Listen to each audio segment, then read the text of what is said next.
mark this in your calendar.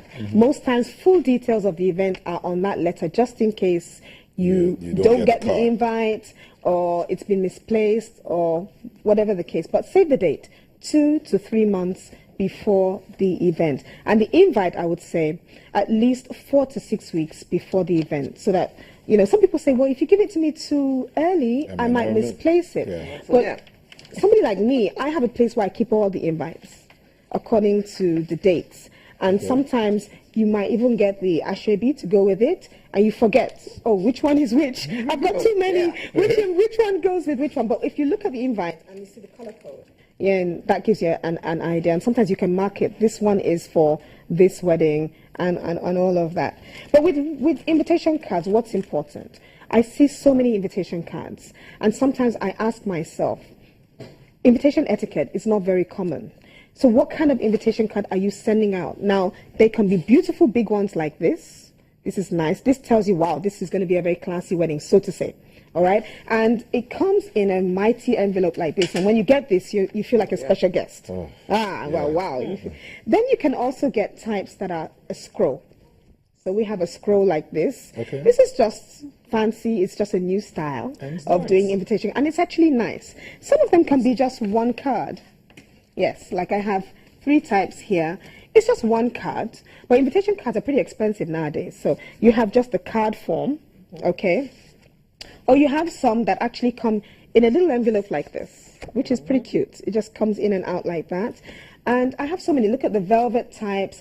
And your invitation card depends on what are you doing? How big do you want it to be? So you have some tiny little ones there.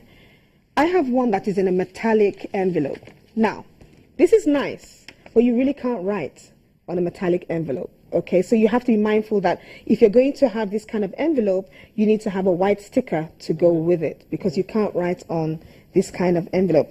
But what's more important about invitation cards is the content.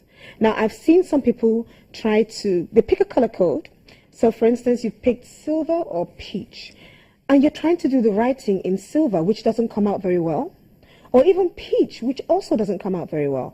And it's not legible. Yeah. What is important is the font size as well as the color that you use. People need to see it and be able to read it. Sometimes I wear my glasses and the font size is still so tiny, you can barely see. I remember having an invitation card where the printer even made an error. He almost forgot to write the color code. The color, you could see dress code, but you couldn't see the color. The printing didn't come out. Well, we had to start calling to say, we don't know the dress code. What color is it? Because the printing didn't come out clear enough.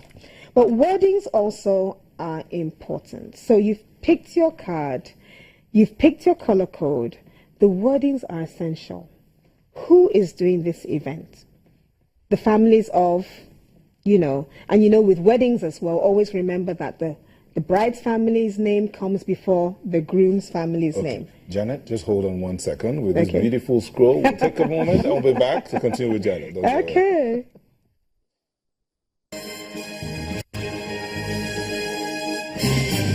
We're talking about the content of your invitation card. So you've picked the size, you've picked the card, the type of card you want, and some of them come, look at this, like a fancy bag, okay, but it's an envelope with the invitation inside, and this is the packaging for the scroll that you just liked. So beautiful, isn't it? Wow. But the wordings matter. So I said, who is doing the event? So you could say the families of, okay, 2 families, of course, if it's a wedding, or if you are celebrating someone's life or a funeral, it's still the families, all right? And again, if it is who, you mentioned the families. What are you doing? So maybe you might say, request the pleasure of, to the solemnization of, that's a wedding. Or request the pleasure of, or are honored to have you at, or you're invited. So what are you invited to? Then you then mention it. Somebody's birthday, somebody's wedding, a corporate launch or a corporate event.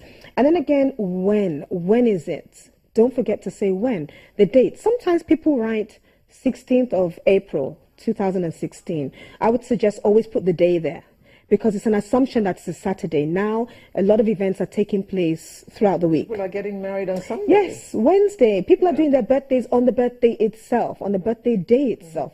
So always indicate the day as well. Let it not be an assumption that it's the weekend, okay? And of course, when you say when, you write the date. And of course, when also means time. So the date and then the time. A lot of times people just assume it's 10 o'clock. Sometimes it's an evening event. So always write the time and write PM or AM, as the case may be.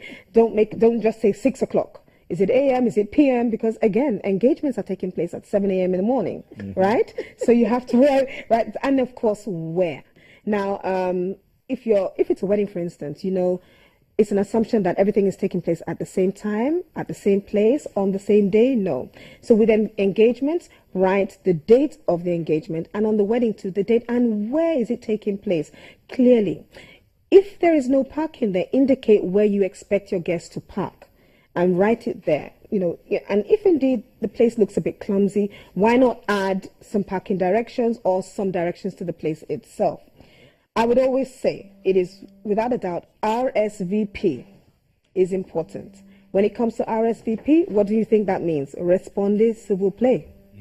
And that means regrets only, I'm coming. Respond, please, if you have to respond. It's important to write it there. It's important to indicate when you're saying RSVP, don't just put RSVP. You have to write the name of the person and the telephone number to go with it. Okay. And make sure you're giving them a number that someone's going to pick. I remember calling an RSVP just about the Ashwebi, and nobody picked. The two numbers that were there, nobody picked at all. And that's wrong. You need to give them a number that you're sure that somebody's clearly assigned to be available when that number is called. And let that person also be informed. I've also called an RSVP when that person didn't have the information I needed. And it was a simple one. I mean, how do you get to the place? And they're like, oh, I'm not too sure how to get to the venue.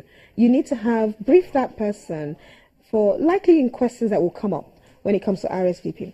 And of course, my favorite one, the dress code. Now, a lot of people don't like wearing the color code, but I would suggest that just for the love of the person that is doing it, if you have something, even if it's not the full colors, at least an element of that, a touch of that color is really important, okay? And the dress code should be indicated if indeed you really want people to follow it. Now, there may be Ashwebi. Tell people. I remember some people saying they're not going to a certain event because they were not told about the Ashwebi. Now, if you want people to know that there is Ashwebi, write it there in another, maybe your save the date letter. This is available for those of you who are interested. Don't just assume that if I tell this person, she's going to say no. Let that person have the choice. I remember an article I read about Ashwebi once where the person was saying Ashwebi.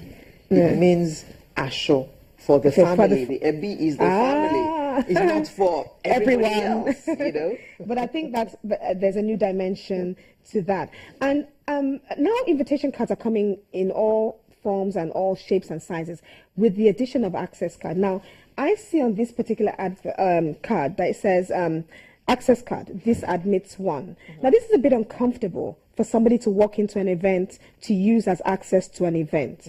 Okay, it's a little too large.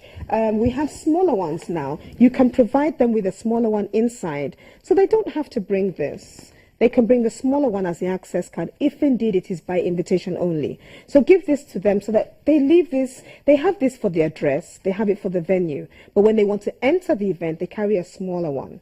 And then some people are also doing driver's meal ticket. Now, I have to say, when you do driver's meal ticket, have it planned out. There are many times drivers go there, they have to fight for their food, or the food is not enough.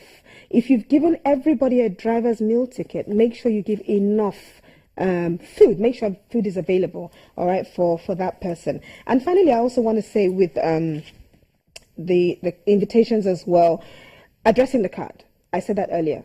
Some people write Mr. only, and they actually expect you to come with your spouse. Mr. and Mrs. Or family. And if indeed you don't want children there, indicate no children, please. Because sometimes you can't provide for everyone, okay? And that's about where it goes. And if it is by invitation only, make sure you indicate it there by invitation only so that people don't get bounced when they go to the event. Yeah. Thanks, Janet. Packaging of invitation cards is really key. It's a pity that your fan has still refused to call you. I think he's fallen out of love with you for some reason. But thank you very much, Janet. We're good with that. Thank you. We now know most that welcome. every time we get an IV, we're supposed to actually respond and let the host know if we're going to be able to attend the event or not. First impressions go a long way, and a lot is seen in your invitation card. Thank you very much, Janet. Thank you. We'll be right back with the home stretch in just a moment. Don't go too far.